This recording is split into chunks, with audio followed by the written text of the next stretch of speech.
اینجا استودیوی مرکزی رادیو آزادی است و شما برنامه خبری را تماشا دارید. قبل از تفصیلات خبرگزاری شو از سرخط موضوع امروز 27 اوگوست میگیم.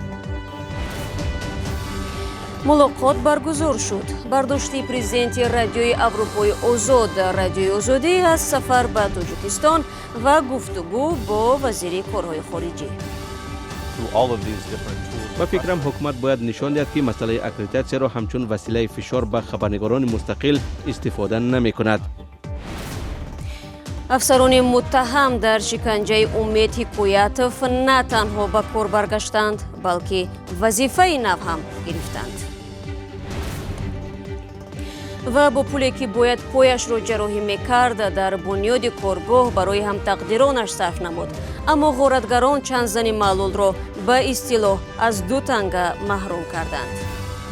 اینقدر ضرری که وردن این تیرزه این پلاستیک اینو مبلغ وای میکنه ورده اینو تعمیر کردیم. پرزیدنت رادیوی اروپای آزاد رادیوی آزادی امیدوار است که مقامات توجیک اکریدیتاسیون را به حیث فشار بالای خبرنگاران استفاده نمی‌کنند.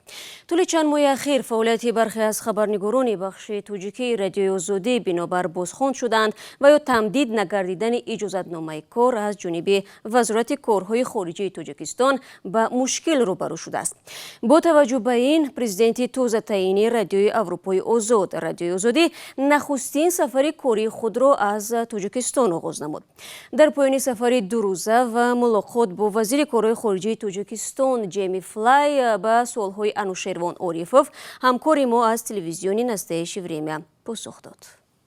سلام جناب پرزیدنت جیمی فلای، خوش آمدید به تاجیکستان. ما شنیدیم که قریب بود سفر شما به تاجیکستان برگزار نشود. من کار را در رادیوی آزادی به تازگی شروع کردم و اولین سفری من به تاجیکستان با نظرداشت آن بود که رادیوی آزادی و تلویزیونی نستایش وریم بسیار موفق هستند. ما چند هفته این جانب در مکاتبه با مقامات تاجیکستان بودیم و وضعیت تا آخرین لحظه روشن نبود، ولی خوشبختانه من ویزا هم گرفتم و با مقامات هم دیدار و گفتگو کردم. آیا واقعا هم مقامات تاجیکستان با شما نمیخواست ملاقات کند؟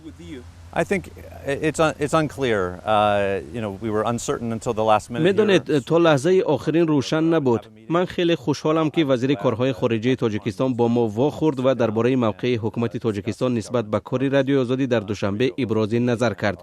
من نگرانی های خود را همچون پرزیدنت رادیوی آزادی در بابت مناسبت با خبرنگارانمان به مقامات رساندم. من به ضرورت اکریدیتاسیون همکارانمان اشاره کردم تا اینکه خبرنگاران رادیوی آزادی و تلویزیونی نستایش وریم تمام حوادث کشور را بازتاب داده توانند.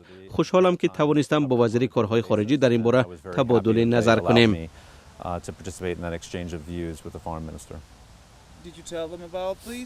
با وزیر کارهای خارجی باز کدام مسئله ها را بررسی کردید؟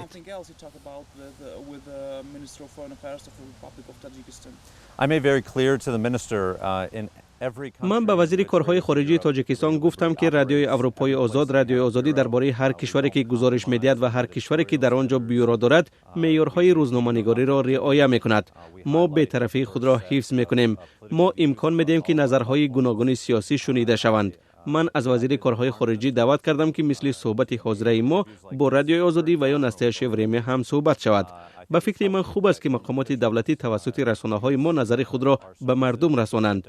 ما نظر آنها را در مسائل گوناگون پخش خواهیم کرد. همچنان امکان میدیم که مخالفان آنها هم چیزی بگویند.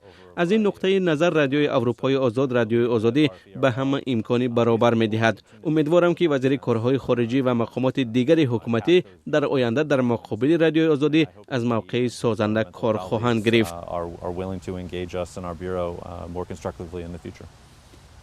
درباره آزادی بیان در تاجیکستان چی نظر دارید؟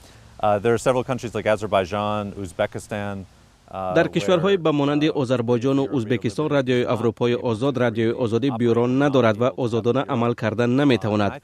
به فکرم از این نقطه نظر حکومت تاجیکستان باید افتخار کند که چنین امکان را به رادیوی آزادی فراهم آورده است. مسئله دیگر این است که کارمندان ما نباید مورد فشار قرار گیرند. باید به آنها اکریدیتاسیون مناسب داده شود و آنها امکان اجرای وظیفه‌های کسبی خود را داشته باشند. مکالمه ما با حکومت تاجیکستان روی همین مسئله است و اگر ما نتوانیم کار کارمون را به طور مناسب اجرا کنیم، این مسئله میتواند واقعا هم مورد نگرانی از نظر آزادی بیان خواهد بود و فکر میکنم که حکومت هم این را میفهمد.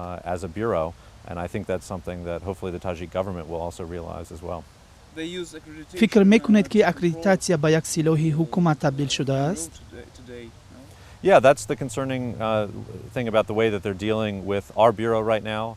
I've also heard concerns about بله، این مسئله است که در بیوروی ما وجود دارد. من همچنان شنیدم که دسترسی به بعضی وبسایت ها هم مسدود شده است. با استفاده از وسیله های مختلف فشار آزادی بیان محدود کرده می شود.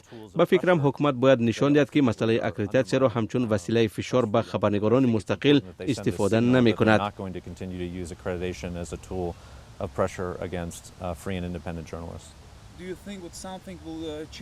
نظر شما درباره دورنمای آزادی مطبوعات در تاجیکستان چی است؟ I'm hopeful. I know we're entering here in Tajikistan a sensitive time with امیدوارم. میفهمم که ما به یک مرحله حساس وارد میشویم، زیرا سال آینده انتخابات پارلمانی و پرزیدنتی دایر می شود و در این موسم سیاسی مهم است که رسانه ها حد الامکان آزادانه فعالیت کرده کار خود را پیش برند و مردم را از موقع گروه های مختلف آگاه کنند. آماری که ما در شبکه‌های اجتماعی می‌بینیم بیانگر آن است که مردم تاجیکستان بر رادیوی آزادی و نسل شفریم میل زیاد دارند. فکر میکنم حکومت تاجیکستان هم این را درک میکند و به نفع حکومت هم هست که مردم تاجیک از دایره وسیع‌تر نظرهای سیاسی آگاه باشد. It's in their interest when they have an engaged citizenry who have a wide variety of perspectives that they're presented with.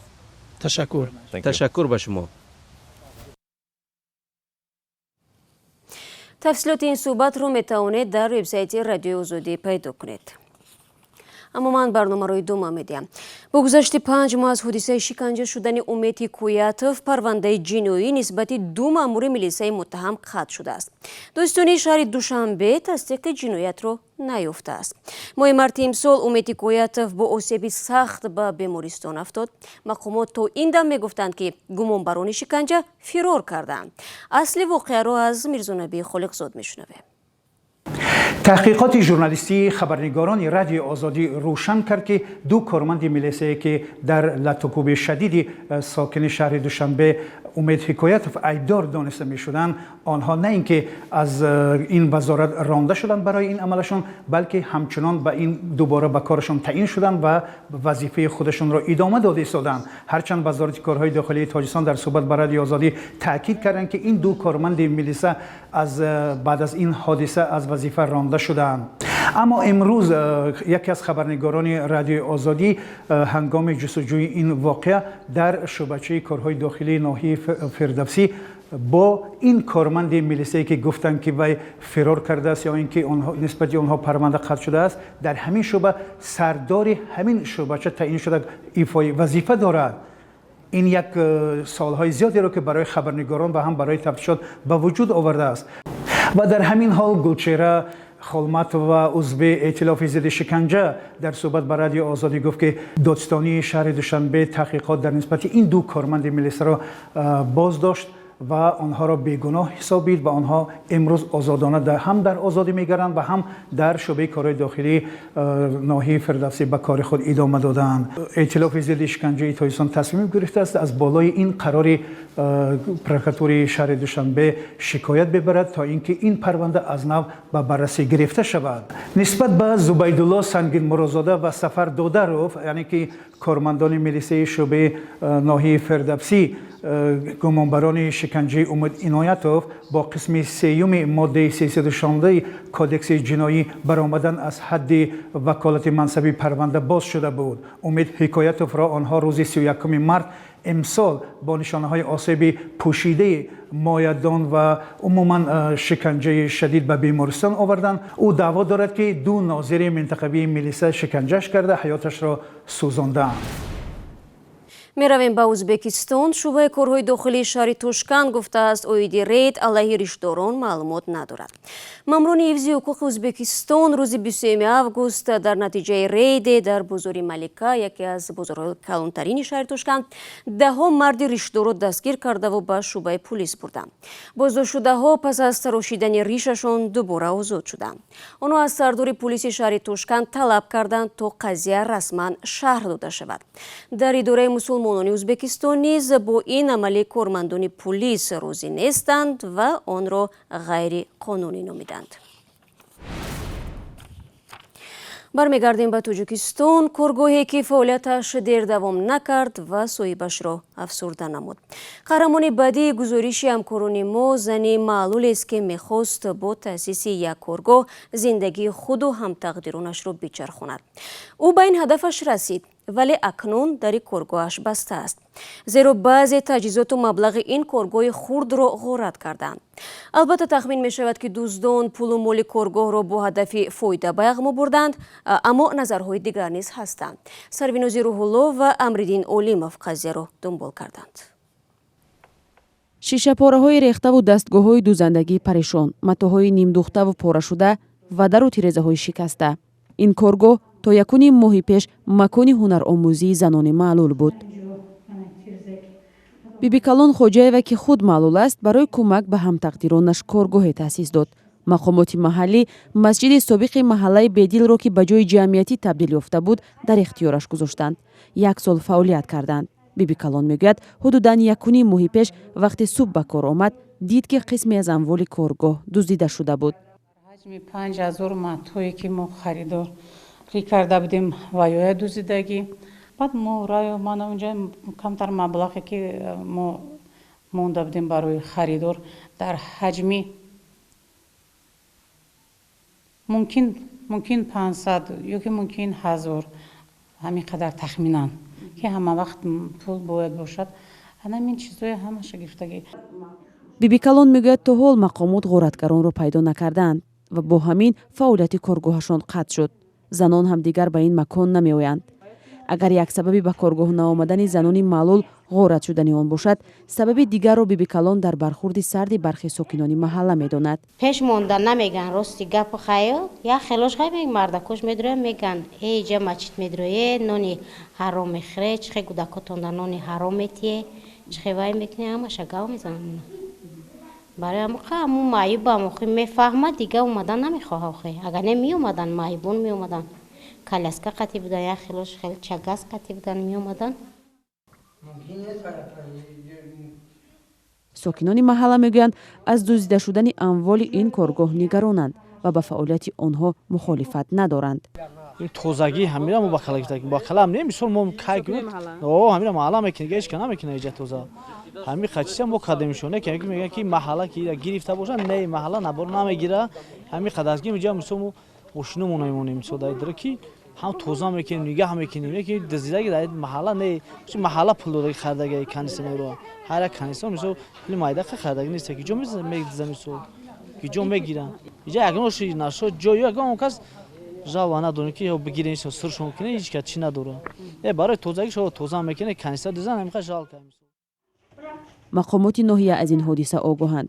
табдили масҷидҳои ғайрирасмӣ ба маконҳои тафреҳӣ ва ҷойҳои ҷамъиятӣ дар соли 2010 баъди мавриди иҷро қарор гирифтани қонуни нави озодии виҷдон ва иттиҳодиҳои динӣ оғоз шуд. бибикалон Хоҷаева умедвор аст фаъолияташ идома меёбад ва онҳо ба касе муҳтоҷ нахоҳанд шуд.